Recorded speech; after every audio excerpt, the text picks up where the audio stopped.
recuperarían todos los territorios que este Israel les quitó y que habría alguna vez la posibilidad de recuperarlo. ¿Qué impresión tienes tú de ese lado? Mira, esta frontera sur es muy pequeña, en kilómetros, son 130 kilómetros más o menos, pero hay un área que es una confluencia entre Siria, Palestina ocupada, y el Líbano, que es lo que mencionaste recién, las alturas, las colinas, alturas, unas montañas del Golán, que son sirias y que Israel ocupó en 1967 y luego las anexó ilegalmente, unilateralmente, y está un valle que se llama el Valle de Sheba, donde hay unas famosas granjas donde nace el río Jordán, que es vital para la economía de todo el Levante.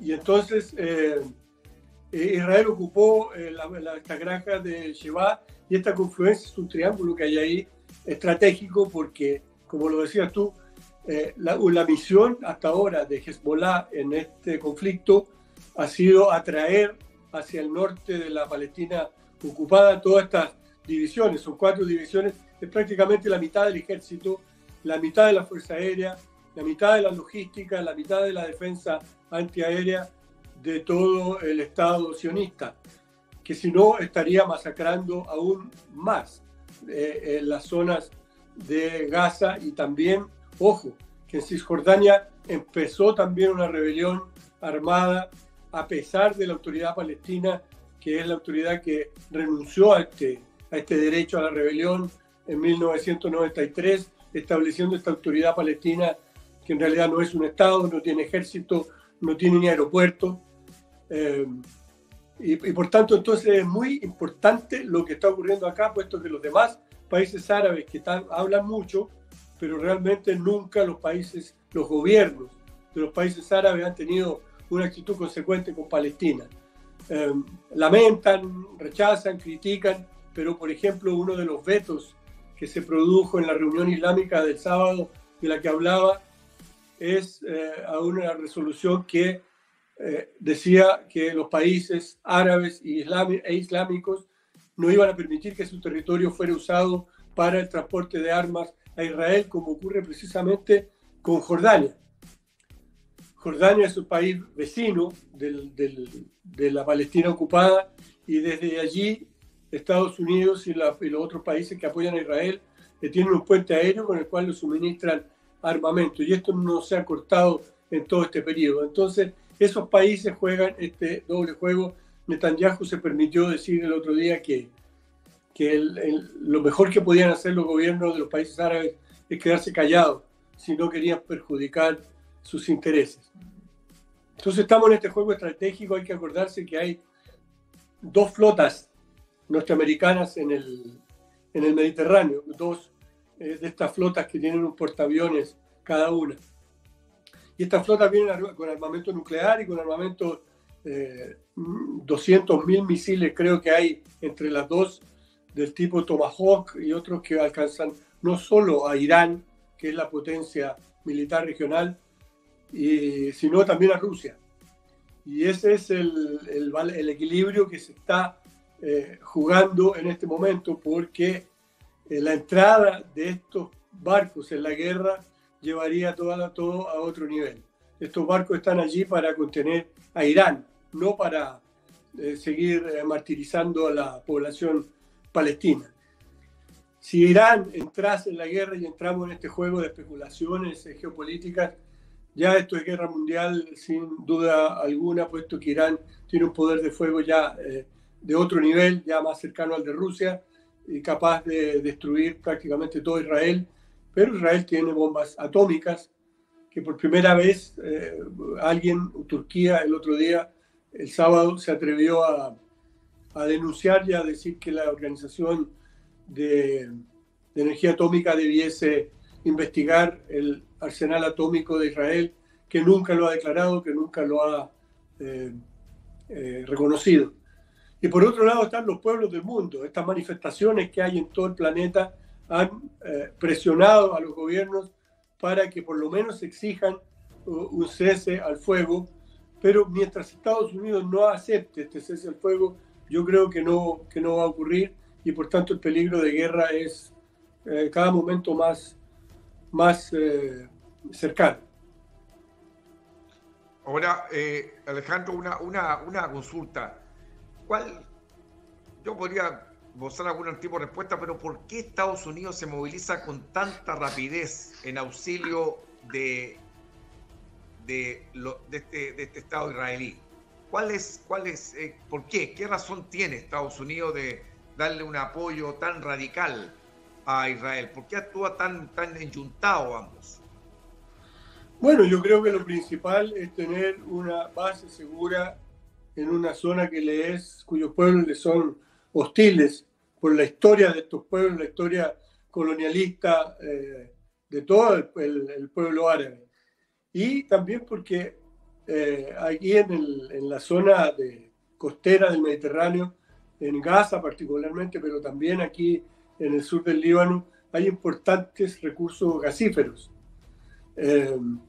que son muy importantes, que se descubrieron hace relativamente poco tiempo, digamos unos 20 años, y que hubiesen sido la salvación de Palestina, pero que Israel, con el apoyo de Estados Unidos, ha impedido que los palestinos entren en acuerdos de explotación de estos yacimientos, y lo que está detrás es también el dominio de todo el Mediterráneo, que es la costa israelí.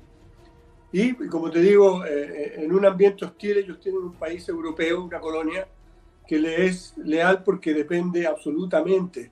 No es un país fuerte, como se cree, no es un país autárquico que pueda defenderse por sí solo.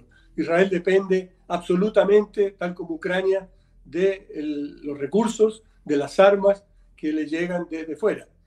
Si no fuera por este apoyo que alcanza más o menos 4.000 millones de dólares anuales históricamente, es decir, tenemos 40 años o más de este tipo de ayuda que no es reembolsable, que no es un préstamo, es una donación anual de Estados Unidos a Israel sin contar los negocios. Y la industria armamentística de Israel es sobre todo la represiva, es la que le da réditos en el mundo. Hay países todos los países, Chile por ejemplo, le compra mucho pertrecho de represivo al régimen sionista. Pero repito, como es un estado colonial, también hay una comunidad cultural. No olvidemos que el lobby sionista en Estados Unidos es muy potente, económicamente, políticamente, incluso chantajea a los candidatos, y es el que agita las guerras en el Medio Oriente, porque además todo esto le conviene a la industria de armamento, al complejo industrial militar. Y eso, si tú querías vincular con Ucrania, lo que está en juego, aquí cambiaron las cosas. Es decir, puede que Israel, con esta política de tierra arrasada, donde no crece nunca más el pasto al pasar, como los hunos, el mito este de Atila, si esto triunfa, no es una victoria política militar de trascendencia. Las ocupaciones sobre un pueblo que está enraizado en su tierra no terminan nunca por vencer, terminan siempre derrotadas. Esta es la historia de África, es la historia de América Latina, es la historia de todas las potencias coloniales. Entonces, si llegan a vencer, pero ya se produjo un quiebre de aquella seguridad. Israel era como una especie de paraíso donde podía ir cualquiera que no hubiese nacido ahí porque su madre tenía ascendencia judía.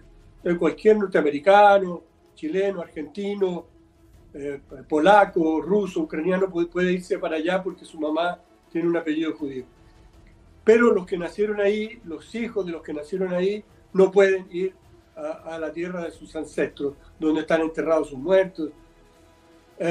Esta situación colonial va a seguir generando rebeliones, pero esta seguridad que existía de vivir en un paraíso subsidiado absolutamente ya no existe. Hay más de 250.000 desplazados internos dentro de Israel.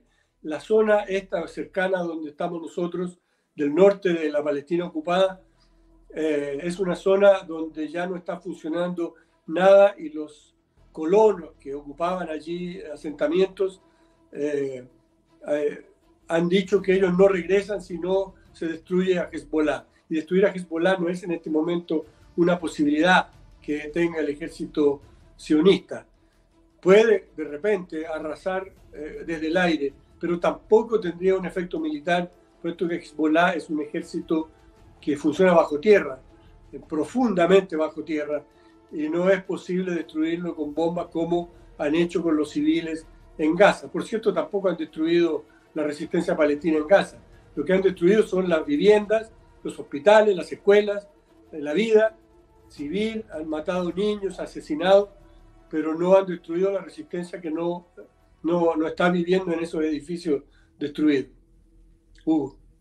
Sí, oye, Alejandro, un poquito para que, no sé, uno que conoce un poco los temas de guerra y de resistencia. Hay tantos pueblos en el mundo, los vietnamitas, que se enfrentaron nada menos que al imperio norteamericano. Y al francés. ¿Ah? Y al francés. Claro, por supuesto, y al francés, y al japonés también, creo, ¿no? Al japonés, sí. Entonces, pero ellos ahí tenían claridad que mientras no les quebranten la moral, ellos sabían que en algún momento iban a ganar. ¿Cómo está la voluntad de lucha de ese pueblo palestino con todo este exterminio terrible, criminal, genocida de estos sionistas? ¿Cómo está esta voluntad de seguir luchando por su autonomía, por su independencia, por su autodeterminación de parte del pueblo palestino? Bueno, ese pueblo palestino también es libanés, porque todo el mundo sabe aquí, esté de acuerdo o no con Hamas o con Hezbollah, todo el mundo está de acuerdo en que el Estado sionista lo que quiere es eliminar a estos pueblos y apropiarse de toda la zona del Asia Occidental, que se conoce como Medio Oriente. Y ese es el propósito de esta secta fanática sionista, que se guía por preceptos del Antiguo Testamento, que son preceptos escritos, nadie sabe por quién, es un mito del pueblo elegido. Y cuando tú trabajas con gente que se cree pueblo elegido, estás en peligro. Lo hemos vivido en muchas ocasiones en todo el mundo. Los nazis también eran el pueblo elegido por otros mitos, otra mitología. Y esta supremacía igual es minoritaria, pero como los pueblos saben que los quieren eliminar, la resistencia no se puede terminar. Una persona de Hezbollah me decía, mira, te voy a contar una anécdota. Cuando uno piensa en los guerrilleros de Hezbollah, que es un ejército que, por cierto, es uno de los artífices de la derrota del ISIS, del Daesh en Siria, uno piensa en una fuerza militar, en un ejército, pero en realidad cualquiera puede ser parte de este ejército. Gente que uno no sospecha, empresarios, trabajadores, profesionales, gente que, como yo lo viví también en el Donbass. Fíjate que en el Donbass la trinchera, la frontera, cuando yo llegué en marzo de 2022, uno se podía ir en micro a la frontera. O sea, tú tomabas una micro, caminabas 1 kilómetro y llegabas a las trincheras. No era muy fácil porque había que convencerlos de que te dejen pasar, pero así era. Entonces había gente ahí que combatió a los nazis ucranianos durante 8 años, pero que a veces iban en su auto a combatir y después volvían a dormir a su casa. Eso también ocurre aquí en el sur del Líbano. Y por tanto todo el mundo es parte, y eso es por eso que el Estado sionista, los líderes sionistas han dicho que no hay nadie inocente en la población palestina, porque la población palestina es lo único que los defienden y se dan cuenta que los están masacrando de todas maneras. Fíjate, la OLP, Al-Fatah, la organización de Yasser Arafat, renunció a la lucha armada en 1993, aceptó estos acuerdos de Oslo que dividían el territorio